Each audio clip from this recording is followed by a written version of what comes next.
Nanti di sana kami tinggal di pesantren, Bang. Insya Allah aman. Kau pergi sama siapa?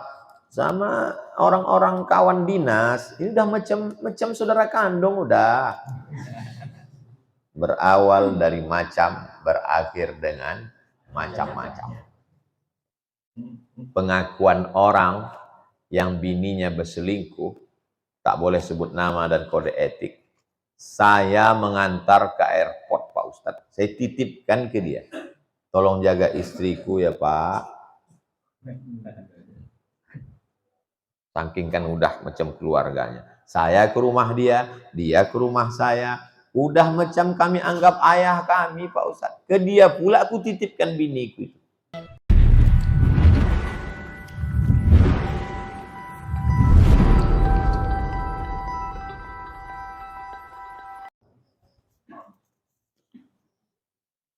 Dosakah seorang istri mencuri uang suaminya? Karena suami terlalu irit. Karena beliau berpenghasilan yang bisa dibilang memang tak banyak. Istri kadang hanya mengambil 2.000 sampai 5.000 untuk cemilan saja. Waktu Nabi sedang duduk di atas bukit Sofa. Ada bukit Sofa, ada bukit Marwah. Waktu Nabi sedang duduk di atas bukit Sofa, datanglah seorang perempuan. Namanya Hindun. Siapa nama perempuan itu? Hindun. Nabi sedang duduk di atas bukit Sofa. Datang Hindun. Peristiwa ini terjadi waktu Fathu Makkah. Pembebasan kota Makkah. Nabi membebaskan Makkah tahun ke-8. Ingat itu. Pembebasan kota Makkah tahun ke-8. Nabi di Makkah selama 19 hari. Nabi duduk di atas bukit Sofa, datanglah Hindun. Apa kata Hindun? Inna Aba Sufyan rajulun syahid. Sesungguhnya Abu Sufyan itu pelit. Abu Sufyan itu siapa? Laki dia. Nama bininya Hindun. Nama lakinya Abu Sufyan. Punya anak, itulah dia Muawiyah bin Abi Sufyan. Kata Hindun, lakiku Abu Sufyan itu orangnya pelit. Boleh ku ambil duitnya untuk memenuhi kebutuhan pokok? Kata Nabi, ambillah. Berdasarkan hadis ini saya tanya, bolehkah seorang istri mengambil duit suaminya untuk kebutuhan pokok? Boleh atau tak boleh? Itu hadis. Tapi kebutuhan pokok tak sama antara kebutuhan di Papua dengan di Riau. Harga semen aja beda. UMK di Pekanbaru 3 juta. Di bawah itu berarti fakir miskin. Seandainya ibu dikasih belanja 2 juta, lalu ibu ambil 1 juta, maka itu masih masuk dalam kebutuhan pokok. Tapi kalau diambil 4 juta, maka sudah keluar dari batas kebutuhan pokok. Suami wajib memberi kebutuhan pokok. Kewajiban suami ini 5. Antum sebagai calon-calon suami, 5 kewajiban antum. Yang pertama, mengasih makan. Yang kedua, pakaian. Yang ketiga, tempat tinggal. Yang keempat, pendidikan. Yang kelima, perhatian. Kalau tak antum perhatikan, dia akan mencari perhatian laki tetangga. Makan, pakai, tempat tinggal, pendidikan, perhatian. Sesuai dengan kemampuan suami. Suami yang tak mampu, kali bilang nih ke bini, Adinda, sebetulnya kebutuhan di Pekanbaru ini 3 juta. Tapi abang pun tak jelas sekarang rezeki ini. Kalau kebetulan laki-laki ini bertuah, dapatnya durian runtuh. Perempuan ini anak orang kaya, anak tunggal, ayahnya mau sakratul maut. Lakinya tadi pula susah melarat. Maka si istri ini boleh membagi zakat ke suaminya. Bang, Sebetulnya banyak fakir miskin, tapi yang paling dekat dengan aku kau nih lah. Nah, maka untuk zakatku nih kekasih kau. Suami tak bisa berzakat ke bini, karena suami wajib memberi nafkah. Tak boleh nafkah itu sendiri zakat, tapi bini boleh. Ini zakatku. Tapi kalau kau macam-macam, ku benamkan kau ke Sungai Siak. Jangan sampai kau beli paket 2 giga asik main Instagram aja. Jelas? Bagaimana hukumnya buang angin ketika sedang dalam wudhu? Dia sedang berwudhu. Iza kumtum ila sholat, kalau kamu mau sholat, faghsilu wujuhakum, basuh muka. Wa aydiyakum ilal marafiq, tangan. Wamsahu biru'usikum, kepala. Pas sedang kepala, dipegang kepala, keluar angin ke bawah. Apakah cukup diulang di kepala itu aja? Atau mengulang balik dari pangkal? Ulang balik dari pangkal. Karena wudhu ini sepaket. Ulang balik dari awal. Di mana niat? Wudhu itu niat. Kalau sholat niatnya itu 2 mazhab. Mazhab yang pertama, mazhab Syafi'i, di dalam takbir. Aku sholat subuh 2 rakaat jadi makmum fardu karena Allah. Allahu Akbar. Makanya orang mazhab Syafi'i panjang takbirnya. Karena niatnya di dalam takbir. Kalau mazhab Hanafi, Hambali, Maliki, niatnya sebelum takbir. Pasangnya dulu niat. Habis itu baru dia takbir. Takbirnya pendek aja. Allahu Akbar. Kawan ini berniat. Niatnya sebelum takbir. Antum berniat sebelum takbir atau dalam takbir? Kalau saya dalam takbir. Saya pakai mazhab Syafi'i. Kalau wudhu, niatnya waktu bismillah. Bismillah. Menuangkan air, bismillah. Disitulah letaknya.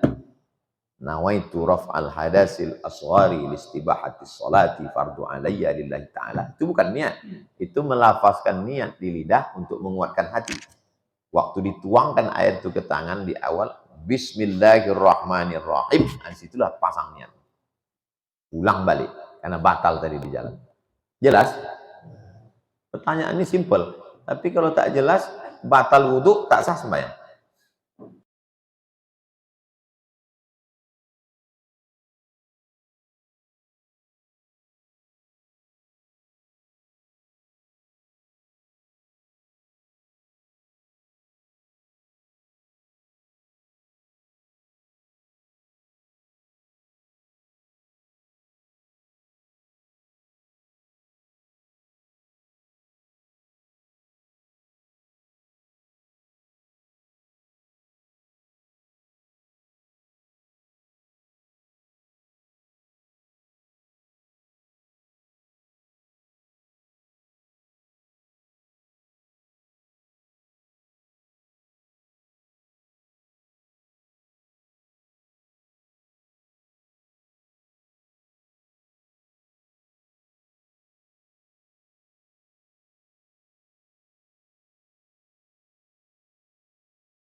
Nanti di sana kami tinggal di pesantren, Bang.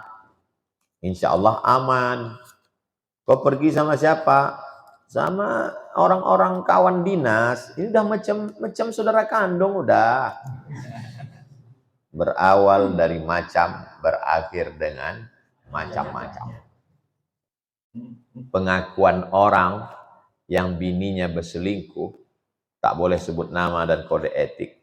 Saya mengantar ke airport, Pak Ustadz. Saya titipkan ke dia. Tolong jaga istriku ya, Pak. Saking kan udah macam keluarganya. Saya ke rumah dia ke rumah saya. Udah macam kami anggap ayah kami, Pak Ustadz. Ke dia pula aku titipkan biniku. Macam menitipkan kambing ke serigala lapar. Waktu kau katakan, ku titipkan istriku ya, dia bilang iya, meniti air liur dia menengok bini kau.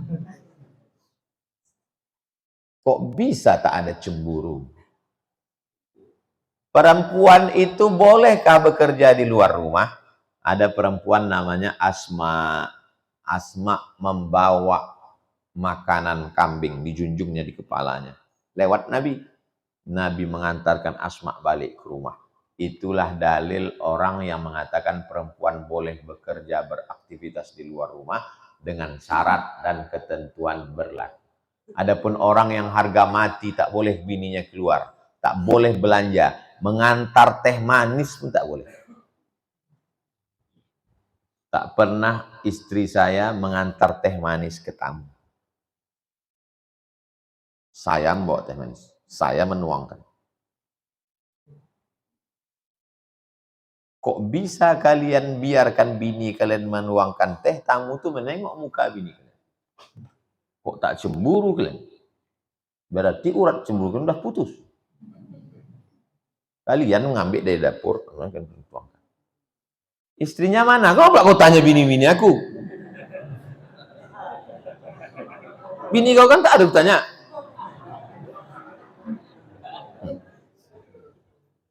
Bisa pula kalian pajang bini di ruang tamu. Pergi kalian ke rumah saya, tak ada gambar bini. Gambar Masjidil Aqsa. Bisa pula dipajang gambar bini tak bertudung situ. Tengok orang, cantik juga bini kau ya. Tak mendidih darah kalian. Waqarna fi buyutikunna. Menetaplah kamu di rumah wahai perempuan. Di Tarim. Ustaz Somad pernah ke Tarim? Belum. Di Tarim itu Ustadz, tempat Habib Umar bin Hafiz, Darul Mustafa, Rubat Tarim, Al-Ahqab, tempat Buya Yahya. Perempuan di sana keluar cuma 2 kali, Pak Ustadz. Yang pertama nikah, yang kedua mati. Lain daripada itu dia yang keluar, dia yang belanja, menjaga perempuan. Saya tidak termasuk yang sangat ketat, tapi saya juga tidak setuju yang terlalu longgar. Karena semua berawal perselingkuhan dan berikutnya berawal dari longgar. Maka saya boleh perempuan itu beraktivitas dengan syarat dan ketentuan berlaku. Yang pertama, la tabarrajna tabarrujal jahiliyatil ula. Jangan bersolek-solek jahiliyah. Ini karena perempuan ini kalau di rumah dia macam mak lampir. Pas keluar rumah macam artis. Jadi dia bersolek itu untuk laki orang, bukan untuk laki dia. Perempuan itu bersolek untuk laki dia atau untuk orang lain? Untuk lakinya, bukan untuk laki orang. Sekarang di rumah. Yang kedua, dia tidak boleh keluar rumah kalau tidak dengan mahram. Imam Nawawi dari kalangan mazhab Syafi'i, penulis kitab ini, membolehkan perempuan keluar kalau aman.